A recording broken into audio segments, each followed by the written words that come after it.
Nearly 200 earthquakes were recorded in Yellowstone National Park in the past 2 weeks. Say they have detected more than 450 earthquakes under Mount St. Helens over the past 3 months. Global geological crisis, Yellowstone earthquake, Krasheninnikov eruption, and Guatemala eruption, and Mount St. Helens tremors enter critical phase. What began with a powerful earthquake at Yellowstone National Park has now grown into a global situation involving multiple volcanic and seismic crises. A powerful M67 earthquake beneath Yellowstone's caldera. VI4 eruption at Russia's Krasheninnikov volcano. A violent eruption at Guatemala's Volcán de Fuego. M5.1 earthquake beneath Mount St. Helens with increasing magma movement.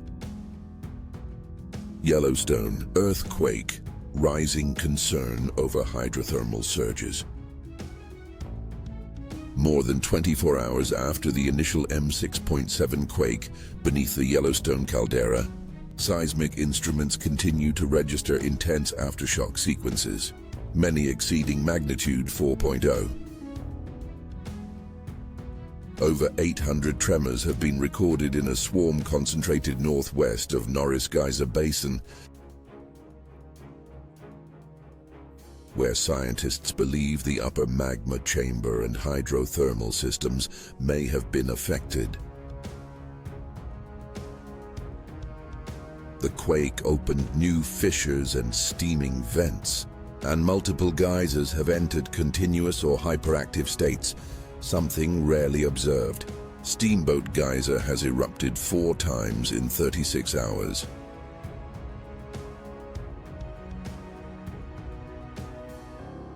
We are seeing a combination of shallow seismicity, hydrothermal activation, and ground deformation. Seismologists have deployed portable instruments to detect subtle magma movements. If magma begins migrating upward, we'll see changes in the type of earthquakes and ground uplift. Right now, the system is unstable but contained. Krasheninnikov volcano, Kamchatka under an ash sky. In the rugged Kamchatka Peninsula, Russia's Krasheninnikov volcano continues to erupt violently. The eruption began with a massive explosion, and it shows no signs of slowing down. The ash column now reaches altitudes of 13 to 14 kilometers, spreading a thick volcanic plume across the North Pacific. Pyroclastic surges, though confined to uninhabited valleys, have carved deep scars into the surrounding landscape. Volcanologists report harmonic tremor signals indicating a sustained open conduit eruption. Satellite measurements from Japan's Himawari 9 and NASA's Aqua satellite show massive SO2 emissions drifting eastward, raising concerns about short-term climate impacts if the eruption persists.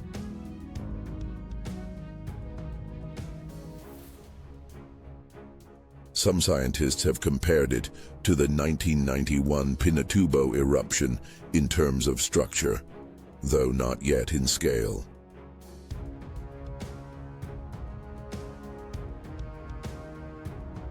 Guatemala Volcán de Fuego continues to erupt.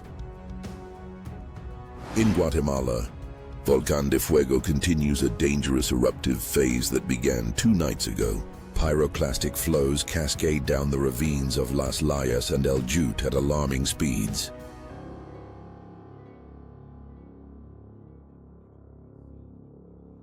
This eruption is sustained, with explosive activity every 5 to 7 minutes.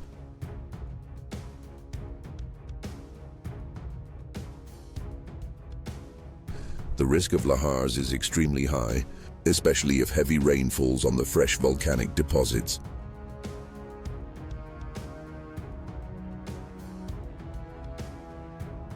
Drone footage from emergency services shows entire banana plantations, roads and bridges blanketed in ash.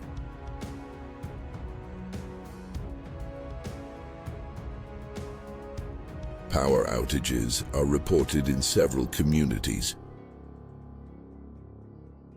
The eruption has caused economic disruptions across the region, particularly in agriculture and tourism. Experts fear that if activity continues at this pace, lahars could bury entire villages downstream. Mount St. Helens, magma on the move. Mount St. Helens is showing worrying signs of unrest after a M5.1 earthquake yesterday. Continuous low-level tremors are being detected beneath the volcano, indicating magma migration at depth. Mount St. Helens is showing worrying signs of unrest after a M5.1 earthquake yesterday. Continuous low-level tremors are being detected beneath the volcano, indicating magma migration at depth. We are seeing a similar seismic pattern to 2004 and 1980, though at lower intensity. If magma reaches shallower levels, an eruption could follow, but it's too early to predict the timing. Scientific analysis, a rare synchrony of geological events. The clustering of these events across continents has caught the attention of the world's top geoscientists. This rare temporal overlap has sparked debate about large-scale tectonic stress patterns. NASA's Earth Observatory reports measurable atmospheric sulfur dioxide spikes from both Krasheninnikov and Fuego eruptions, while ESA's Sentinel satellites detected subtle deformation at Yellowstone and Mount St. Helens.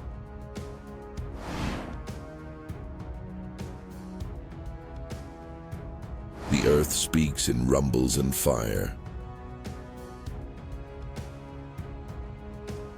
We have entered a tense and historic moment. These events are not a catastrophe of technology,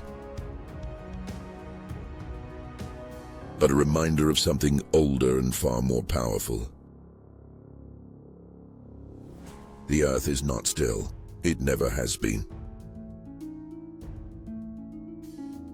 As night falls again across continents, Yellowstone breathes steam. Krasheninnikov belches fire and ash into the jet stream. Fuego continues to bury valleys in molten darkness, and Mount St. Helens murmurs beneath the forest.